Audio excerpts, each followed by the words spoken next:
Former Republican Congresswoman Liz Cheney appeared at Drake University in Utah, in which she, among other things, reminded the audience of the threat that Donald Trump poses even in a hypothetical second and final term, as well as calling out the Republicans for their cowardice on the Constitution and Trump and the southern border.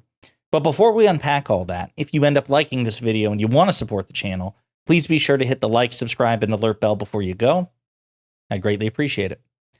All right, friends, we have several clips to play in this video, but as I always do with Liz Cheney, I would just want to get a couple of things out of the way before we get to the clips. Number one, as a reminder, Liz Cheney is not a Republican in name only. The only way that Liz Cheney is a Republican in name only is if to be a Republican, you must be a MAGA cultist who reveres Donald Trump as a God king above the party and above the Constitution. If that's your definition, then yes, she's a rhino. If instead you mean loyal to conservative principles, policies, and the Republican legislative agenda, well, then she is a devout Republican. As a reminder, when she was in Congress and Donald Trump was president, she backed Trump's legislation, his bills, his agenda, his position 93% of the time, which is more than Jim Jordan, Matt Gaetz, and many other devout MAGA cultists.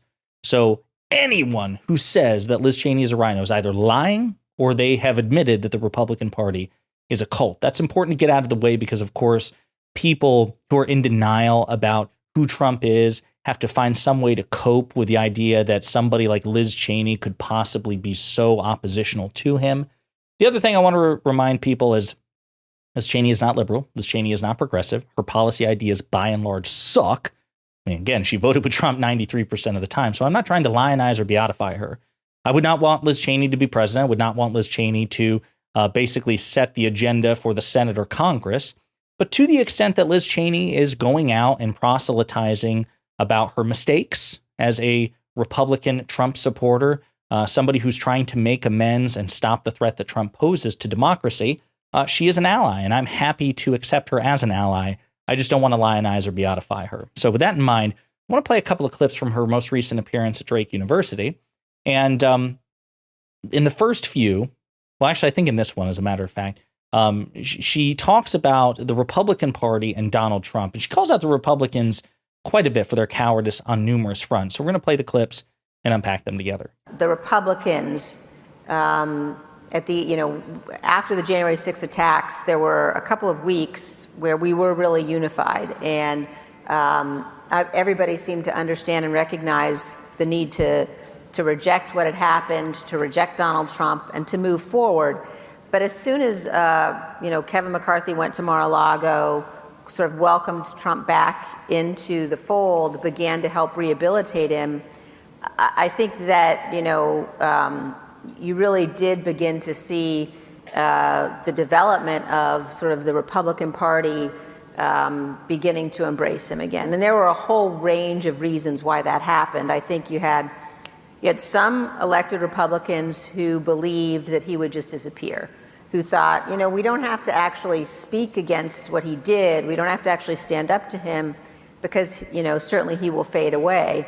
And obviously that didn't happen. And I think when people look back at this time, at the history of this time, those elected officials who know the danger that he poses, who know that what he's saying is a lie, who know that he threatens fundamentally our democratic system, but yet have enabled him and have gone along, they will be judged very harshly by history because he can't succeed without them. And the role that they're playing is a very irresponsible and reckless and dangerous one.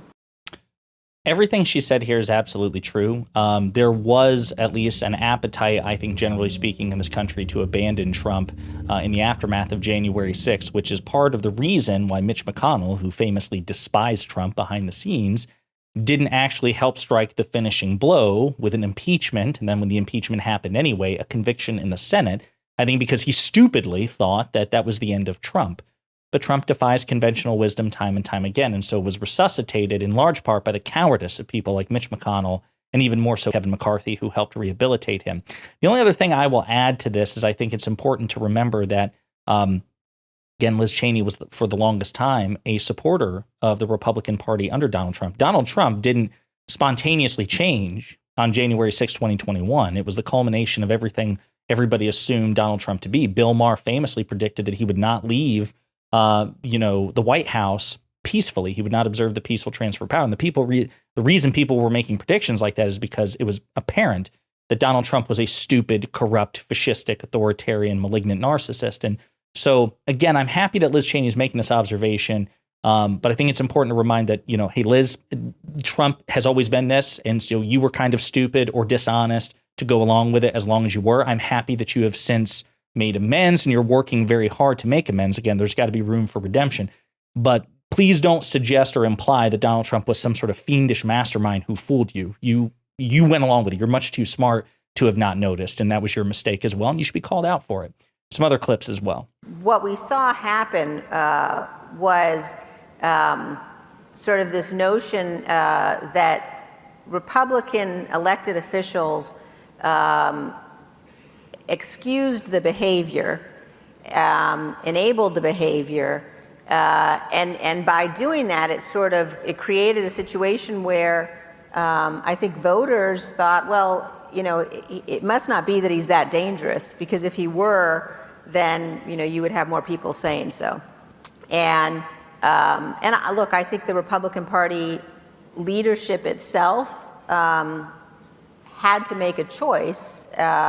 Many times they were faced with a choice between, doing what was right, between furthering the democracy and the Constitution, or embracing Donald Trump, and they chose Donald Trump. And yes, and again, that first half, especially about how they knew and they made choices and compromises, Liz Cheney was one of them for the longest time. Again, I'm very pleased that she has not only turned away from it, but she seems to actually be walking the walk. It's a road to redemption, right? She's not granted redemption automatically. There is a road that she must walk, as far as I'm concerned. And to give her credit, she is walking it as well. But I think everything she's saying about the GOP is absolutely true, and she knows it's true because she lived it. He will appoint people who will do his bidding. He will appoint people, and if they are nervous about doing his bidding, he'll offer them pardons. And he won't leave office. I mean, just think about, we know he tried once not to leave office. And he will have no incentive to guarantee a peaceful transfer of power and to leave office if he's elected again. So I do think it's very important for people, as frustrated as I know people get sometimes with, policy disagreements you might have, and I certainly have policy disagreements with the Biden administration. I know the nation can survive bad policy. We can't survive a president who is willing to torch the Constitution.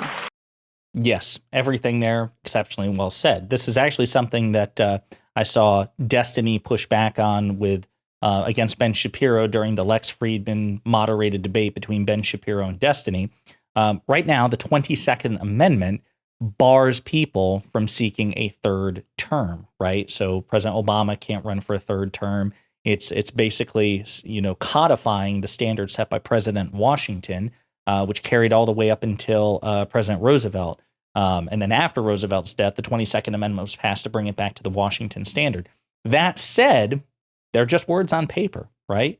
It's entirely possible. I mean, we've seen it throughout history where authoritarians just openly defy or cunningly subvert codified laws. This idea that because it's enshrined in the Constitution, there can be no way that Donald Trump would seek to defy it. It's stupid, especially when 30 out of 50 state legislatures are Republican. There's a 6-3 conservative supermajority on the United States Supreme Court. Republicans enjoy a colossal advantage in the media ecosystem, both mainstream and alternative.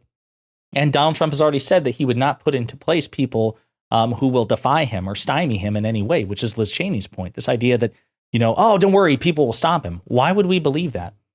Sure, some of them attempted to during his first term, but he said he wouldn't put them in power. And then afterwards, have we seen Republicans meaningfully defy and check Donald Trump?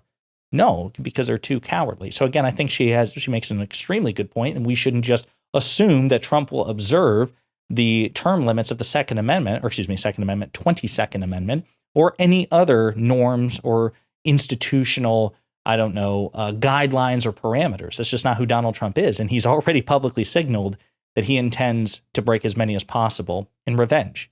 This last clip, Liz Cheney also calls out the Republicans for something very specific, which is their cynical politicking with respect to the southern border and the bipartisan Senate bill that James Lankford and others worked on. You had Republicans in the Senate, conservative Republicans in the Senate, work very hard to come up with a negotiated bill, and they did. And it was, I mean, it's something that happens rarely in Congress, but they had done it. And they had negotiated a bill that provided additional security at the border, funding for that, and also aid to Ukraine and Israel and Taiwan. And then Donald Trump said to the Republicans in the House and the Senate, no, I don't want you to do that. I'd rather have the issue. And so then the Republicans walked away.